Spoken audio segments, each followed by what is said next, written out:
We're at Ikea. I'm gonna make a video of this 570 square foot house because I think it's kind of cool.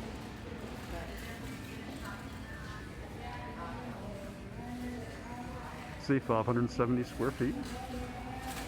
So we walk in.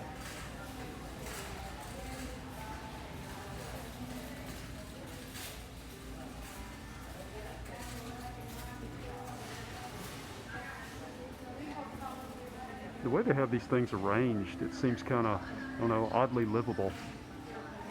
It seems like, you know, you'd have to keep everything well arranged. You know.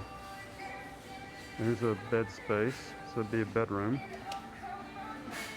And here's a kind of master bedroom.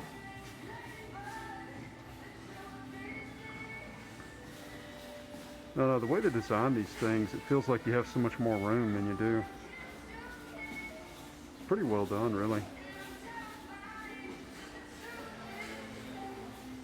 I guess this is your outdoor area.